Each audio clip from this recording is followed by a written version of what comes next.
Globe पृथ्वी का एक model होता है। यह हम क्यों बनाते हैं? पृथ्वी की जो कंडीशंस हैं, ठीक है, उसको समझने के लिए हम काल्पनिक ग्लोब मानवों ने, इंसानों ने बनाया है और इस पर अक्षांश और देशांतर रेखाओं का पूरा जाल खींचा गया है। बात समझ आ रही? ऐसा नहीं है कि अक्षांश और देशांतर रेखाएं पृथ्वी पर खींची गई हैं, पृथ्वी पर कहीं नहीं खींचा है, ग्लोब पर ही खींचा गया है, ठीक है। और ग्लोब दिखने में इस टाइप का ऐसा होता होगा, ऐसा होता है ना, और ये पृथ्वी को उस पर मॉडल बना करके, और जितने डिग्री झुकी है, 3.5 डिग्री झुकी है, बात समझ आ रही ना, तो इतना ही करके, और ये क्या है, ग्लोब होता है, झुका हुआ रहता है पृथ्वी उस पर, क्योंकि पृथ्वी का एक मॉडल है बिल्कुल जिस तरीके से पृथ्वी अपनी कक्षा पे झुकी है, ठीक है, हम उसी तरीके से ग्लोब का भी प्रयोग करते हैं और उसे वैसा ही बनाते हैं, ठीक है। तो ग्लोब पर, मॉडल पर जो ये रेखाएं होती हैं, कौन सी, जो क्षैतिज रेखाएं होती हैं, बड़ी लाइन्स, ऐसे ऐसे जो ये रेखाएं होती हैं, ये क्या होती हैं, अक्षांश रेखाएं होती हैं। कौन सी रेखा होती है? अक्षांश रेखाएं होती हैं, ठीक ना। कौन सी रेखा है? अक्षांश रेखा है। और उसी तरीके से जो ग्लोब पर खड़ी रेखाएं होती हैं, ग्लोब पर जो खड़ी रेखाएं होती हैं वो क्या होती हैं? देशांतर रेखाएं। बात समझ आ रही है? रेखा होती है, क्या होती है? देशांतर। तो ये चीज हमेशा याद रखना है, क्या खड़ी रेखाएं क्या है? ये अक्षांश है, ठीक, और ये क्या है? देशांतर रेखा है, ठीक। अब पूरा एक बार अगर हम पूरा घूम जाए, ठीक ना, हम अगर पूरा क्या करें, इस तरीके से घूम जाए तो हम कितना घूम जाएंगे? 1 डिग्री। तो अगर 1 डिग्री पे मतलब पूरा अगर हम घूम रहे हैं तो 360 डिग्री हो जाएगा ना। अगर हम यहाँ पे खड़े हैं और एक साइड घूम के वापस हमारा फेस फिर से इधर हो जाए तो हम कितना घूमेंगे? 360 डिग्री। प्रकार से सर्कल खींचते हैं तो कितना होता है? 360 डिग्री होता है ना। तो देशांतर रेखाओं की संख्या कितनी है? 360। देशांतर रेखाओं की संख्या कितना है? 360। और अक्षांश रेखाएं कितनी हैं बताइए? अक्षांश रेखाओं की संख्या की जो कंडीशन है ये अलग अलग है। ये 180 है, 181 है और 179 है। 3 कंडीशन हमें देखने को मिलती है, ठीक ना। अब ये कैसे? जैसे जो बीच वाली रेखा होती है ये होती है 0 डिग्री अक्षांश, है ना। इसको बोलते हैं क्या? लेटीट्यूड। लेटी हुई लेटीट्यूड। और ये लॉन्ग वाली क्या होती है? लॉन्गिट्यूड इंग्लिश में, ठीक है। लॉन्ग वाली लॉन्गिट्यूड मतलब कि देशांतर, और लेटीट्यूड मतलब कि अक्षांश रेखा, ठीक ना। अगर हम 0 डिग्री विषुवत रेखा, ये सबसे बीच में हम इसको क्या बोलते हैं? विषुवत रेखा। फिर 90 तक ये जो पॉइंट है ये क्या है? 90 डिग्री तक, और यह 1 डिग्री से 1 से 90 तक इधर भी है और 1 से 90 तक क्या है, 90 डिग्री तक उधर भी है, ठीक ना। तो अब तो 0 डिग्री को हम ले नहीं रहे हैं, तो 90 ये और 90 ये 180, और इसी में अगर हम 0 डिग्री को भी काउंट करेंगे, विषुवत रेखा को काउंट करेंगे तो कितना हो जाएगा ये 181, ये कितना होगा 181 होगा, ठीक।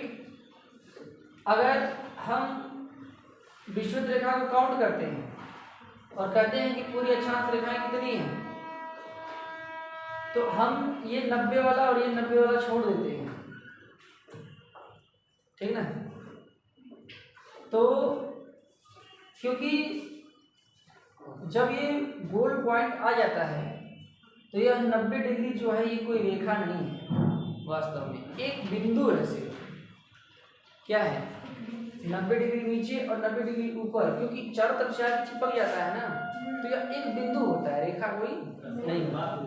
तो अगर हम ध्रुवों को छोड़ देते हैं दोनों, तो यह संख्या कितनी हो जाती है 179 हो जाती है अक्षांश रेखाओं की, ठीक। और अगर विषुवत रेखा को छोड़कर के सामान्य तरीके से पूछ रहे हैं कि बताइए कितनी होती है, तो 90 90 180, विषुवत रेखा को छोड़ देंगे अगर, ठीक है, तो 180 विषुवत रेखा को लेकर के 181 और ध्रुवों को छोड़ करके 179। तो प्रश्न कई प्रकार से पूछा जा सकता है, क्या ध्रुवों के अलावा विषुवत रेखाओं की संख्या कितनी है, ध्रुवों के अलावा कितना हो जाएगा 179, समझा नहीं। और विषुवत रेखा को छोड़ के अक्षांश रेखाओं की संख्या कितनी होगी 180। तो इस प्रकार से प्रश्न बन सकते हैं, ठीक। अब 0 डिग्री, अब यहां से दक्षिणी गोलार्ध में, दक्षिणी गोलार्ध में 23.5 डिग्री आने पे इसको बोलते हैं क्या, मकर रेखा। 23.5 डिग्री आने पे क्या होती है, मकर रेखा। और 66.5 डिग्री पे, ठीक है, ये होता है क्या, अंटार्कटिक वृत्त। नीचे क्या है, अंटार्कटिका यहाँ है, तो ये क्या होता है अंटार्कटिक वृत्त। और ऊपर 66.5 डिग्री पे क्या है, आर्कटिक वृत्त। आर्कटिक महासागर ऊपर है, तो ये विषुवत रेखा, ये मकर रेखा, और ये 23.5 डिग्री पे कर्क रेखा, और 66.5 पे अंटार्कटिक, और ऊपर भी 66.5 पे ये आर्कटिक, ठीक ना। तो कुछ जोन भी होते हैं, जोन, ठीक है। जैसे अगर हम जोन की बात करेंगे, ठीक ना, तो 23.5 डिग्री उत्तर से 23.5 डिग्री दक्षिण तक, ये जो इलाका है ये उष्ण कटिबंध में आता है। किसमें आता है, उष्ण कटिबंध में, ना समझा रही, किसमें आता है, उष्ण कटिबंध में आता है, ठीक ना। और 23.5 से 66.5 तक ये इलाका किसमें आता है, ये उपोष्ण कटिबंध में आता है। किसमें आता है, उपोष्ण कटिबंध में। दोनों साइड ये दो हैं, ऊपर भी और नीचे भी। ऊपर भी 23.5 से 66.5 और नीचे दक्षिणी गोलार्ध में भी 23.5 से और 66.5, ये उपोष्ण कटिबंध होता है। ये क्या हुआ, उष्ण कटिबंध, उष्ण कटिबंध, और ये क्या है, उपोष्ण कटिबंध। ये क्या है, उपोष्ण कटिबंध, ठीक। और ये सबसे नीचे वाला पूरा क्या होता है, पूरा आर्कटिक वृत्त, ये होता है शीत कटिबंध, हाँ। और फिर सबसे ऊपर वाला आर्कटिक वृत्त, ये भी क्या है, शीत कटिबंध। विषुवत रेखा पर सबसे ज्यादा गर्मी पड़ती है। तो विषुवत रेखा से लेकर के 23.5 डिग्री उत्तरी गोलार्ध में और 23.5 डिग्री दक्षिणी गोलार्ध में, 23.5 डिग्री उत्तरी अक्षांश और दक्षिणी अक्षांश, ये है उष्णकटिबंध। फिर 23.5 डिग्री दक्षिणी अक्षांश और 23.5 डिग्री और 66.5 डिग्री दक्षिणी अक्षांश, और फिर 23.5 डिग्री उत्तरी अक्षांश और 66 डिग्री उत्तरी अक्षांश के बीच में उपोष्ण कटिबंध होता है। उपोष्ण का मतलब यहाँ बहुत ज्यादा गर्मी नहीं पड़ती है, ठीक है। उसका मतलब ये ना, उपोष्ण मतलब ठंडी और गर्मी दोनों। उप उष्ण का मतलब क्या, कम गर्मी कुछ ठंडी, बात समझ आ रही नहीं? बोलिए। शीतोष्ण भी उसको बोलते हैं, शीत और उष्ण दोनों मिला करके मॉडरेट हो जाता है, ठीक है। और नीचे वाला शीत कटिबंध और ऊपर वाला भी शीत कटिबंध, बात समझा रहे? यहाँ भी बहुत ठंडी पड़ती है और यहाँ भी बहुत ठंडी पड़ती है। क्लियर हुआ कि नहीं? बोलिए, ठीक ना। तो ये हो गया अक्षांश रेखाएं और उसके हिसाब से कटिबंध। तो कुल कितने कटिबंध हो गए? 2, 2, 4 और 1, 5 कटिबंध। तो कुल पृथ्वी पर कितने कटिबंध हैं?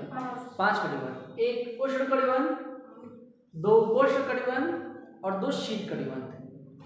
इन कटिबंधों को सबसे पहले किसने बताया था? अरस्तु ने बताया था कि पृथ्वी पर कितने कटिबंध हैं? 5 कटिबंध हैं। अरस्तु, यूनानी भूगोलवेत्ता, ठीक है। जब ज्योग्राफिकल थॉट में पढ़ेंगे हम लोग तो इस चीज को क्या करेंगे, समझेंगे। अरस्तु ने बताया कुल 5 कटिबंध होते हैं और ये क्या है, सही भी है, ठीक। अब ये हो गया क्या, अक्षांश रेखा। कर्क रेखा भारत से होकर गुजरती है, भारत के बीचों बीच से। अब ये क्या है, देशांतर रेखा, ठीक ना। क्या है, देशांतर रेखा। देशांतर रेखाएं 360 है और जो 0 डिग्री देशांतर है, ठीक ना, 0 डिग्री देशांतर है, ये ग्रीनविच से होकर के गुजरती है। किससे होकर गुजरती है? ग्रीनविच से। ग्रीनविच से। ग्रीनविच कहाँ पड़ता है? ग्रेट ब्रिटेन में एक जगह है, वहां से ये रेखा होकर के क्या करती है, गुजरती है ग्रीनविच से, ठीक। वहां से और भारत नहीं, भारत से नहीं। ग्रीनविच रेखा क्यों लिया गया? क्योंकि समय का निर्धारण नहीं हो पाता था। हमें टाइम लेना है, हर जगह की टाइम क्या होनी चाहिए, सेम होनी चाहिए। तो बहुत ज़्यादा क्या होता था, दिक्कत होता था इससे। तो टाइम क्या था, नहीं लिया। जैसे अमेरिका में पहले क्या था, 5 प्रकार का टाइम चलता था। अमेरिका में 1880 में 1884 के आसपास क्या था, 5 प्रकार का टाइम चलता था। इसलिए बाद में चल करके 0 डिग्री देशांतर को ग्रीनविच रेखा कहा गया और इसको अंतरराष्ट्रीय मानक समय रेखा माना गया। क्या माना गया? ग्रीनविच को क्या माना गया, बोलिए? अंतरराष्ट्रीय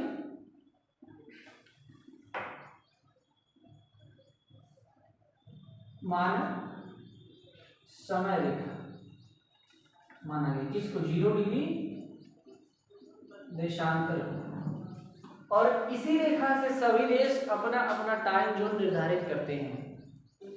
इसी रेखा से सभी देश क्या करते हैं, अपना अपना टाइम जोन निर्धारित करते हैं, ठीक ना। अब ये इधर है क्या, ईस्ट, और इधर क्या है, वेस्ट। तो भारत कहाँ है भैया? भारत कितने से शुरू होता है, कितने देशांतर से? 67 डिग्री 7 मिनट देशांतर से भारत क्या होता है, शुरू होता है। भारत की शुरुआत यहाँ होती है ना, बोलिए। ये आपका क्या है, 0 डिग्री अक्षांश रेखा। भारत यहाँ से 67 डिग्री से शुरू हो रहा है और 97 डिग्री 25 मिनट पे क्या हो जाता है, खत्म हो जाता है। भारत का देशांतरी विस्तार कितना है, 67 डिग्री 7 मिनट से लेकर 97 डिग्री 25 मिनट तक। अब ये कैसे, तो 0 डिग्री देशांतर हो गया।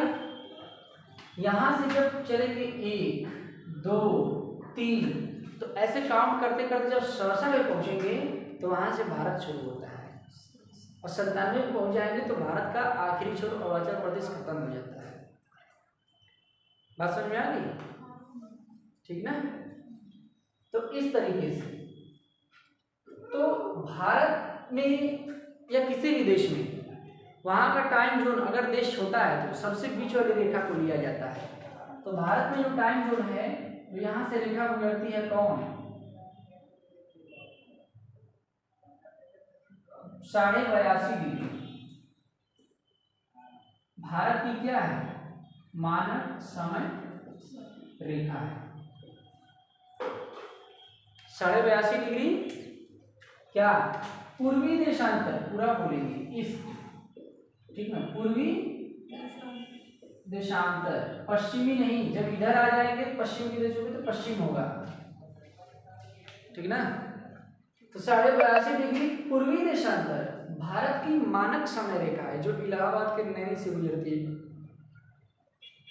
इलाहाबाद के नैनी से गुजरती है और भारत के 5 राज्यों से गुजरती है।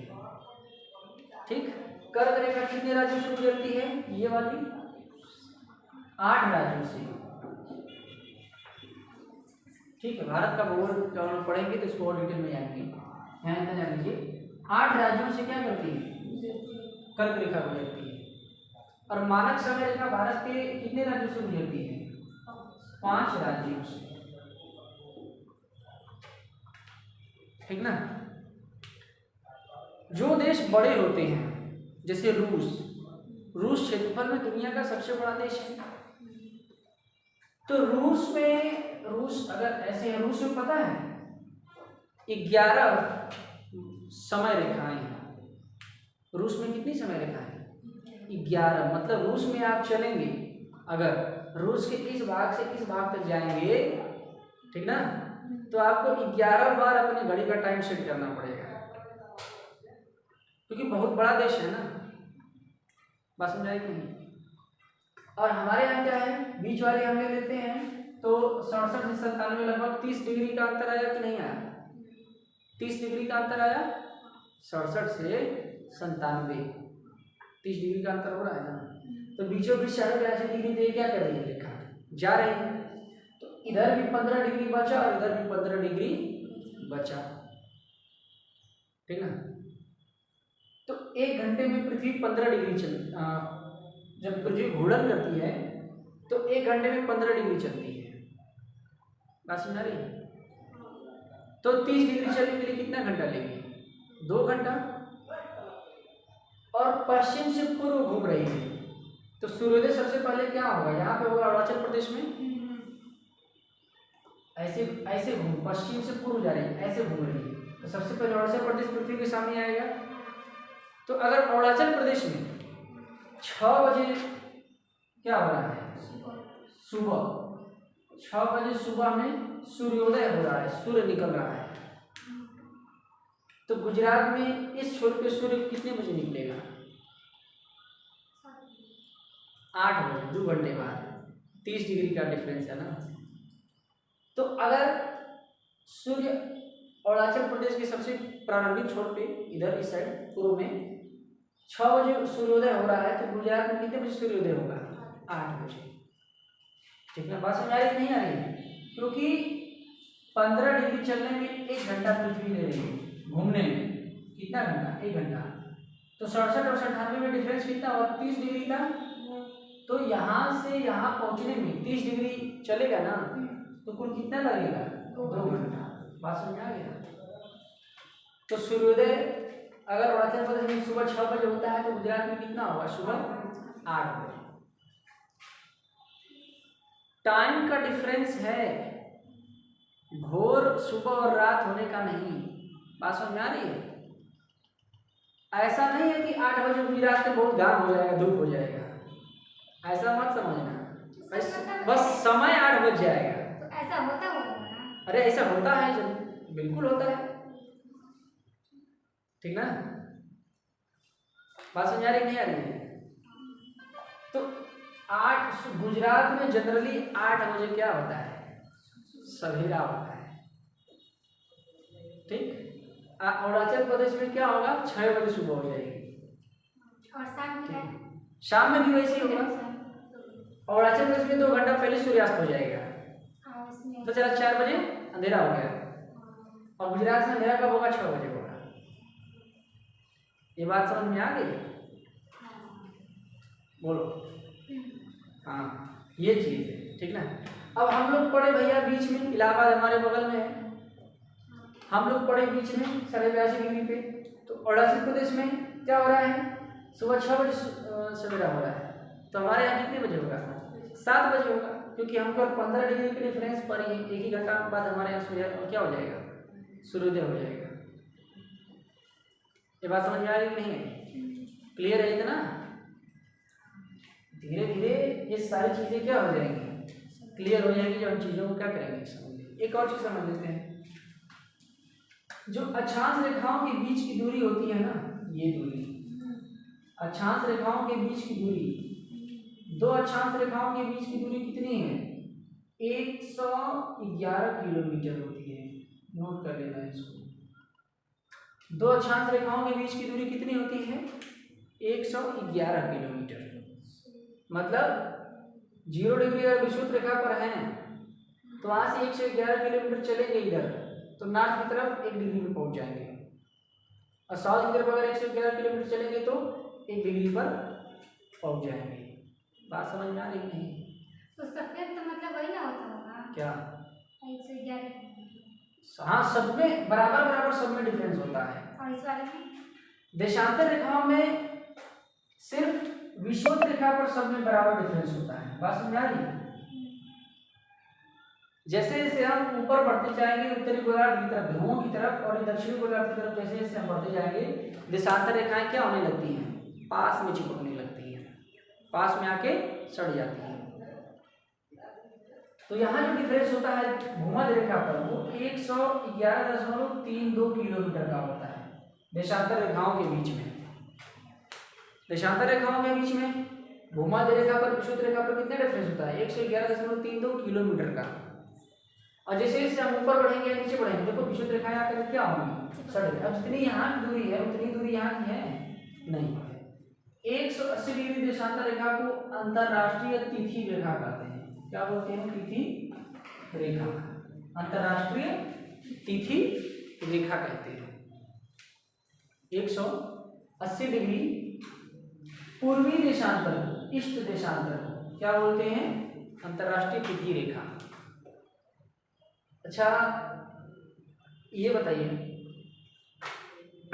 कि 24 घंटे में पृथ्वी 360 डिग्री घूम रही है ना, एक दिन में दोबारा फिर सूर्य के सामने आ जाते हैं। 24 घंटे में 360 डिग्री घूम रही है। पास में आ रहा है नहीं? इस हिसाब से अगर कैलकुलेट करेंगे तो 0 डिग्री ग्रीनविच रेखा से जो भारत की मानक समय रेखा है वह 5.5 घंटा आगे निकल जाएगी। तो क्वेश्चन ये बनता है कि 82 जो भारत की मानक समय रेखा है वो ग्रीनविच से कितना आगे है? तो 5.5 घंटे आगे है। कितना आगे है? 5.5 घंटा क्या है? आगे है हमारा भारत का मानक समय। किससे? ग्रीनविच से। तो ये क्वेश्चन ना एसएससी में पूछा था। ठीक, बात समझ आ रही है? जैसे जैसे आगे बढ़ते चले जाएंगे वैसे वैसे ग्रीनविच से समय भी बढ़ता चला जाएगा। बात समझ आ रही नहीं? अगर हम 180 डिग्री पूर्वी देशांतर पर पहुंचेंगे तो कितना घंटा आगे हो जाएगा? 12 घंटा, क्योंकि 360 डिग्री घूमने में कुल 24 घंटा लग रहा है। तो 360 का आधा 180 डिग्री जाने में 12 घंटा लगेगा ना। 60 की तरफ चल रहे हैं, 1 2 3 4 360, तो उसमें 180 कितनी बार आएगा? एक ही बार में आएगा। 180 कितनी बार आएगा? एक बार आएगा। तो 180 डिग्री पूर्वी देशांतर या तो हम 180 डिग्री पश्चिमी देशांतर बोले, वो दोनों रेखा एक है। तो दोनों यही ना आ रहा है। अब पता चला 180 डिग्री पूर्वी देशांतर भी वही है और 180 डिग्री पश्चिम देशांतर भी। इधर मत समझो कि 180 डिग्री पश्चिम ही आ जाएगा, पश्चिम थोड़ी आएगा। इधर फिर 180 थोड़ी घूम के आएगा, 180 तो भाई एक ही बार ना आएगा। काले जब जाने लगना तो ग्लोब में उठा के देखना तिथि रेखा को।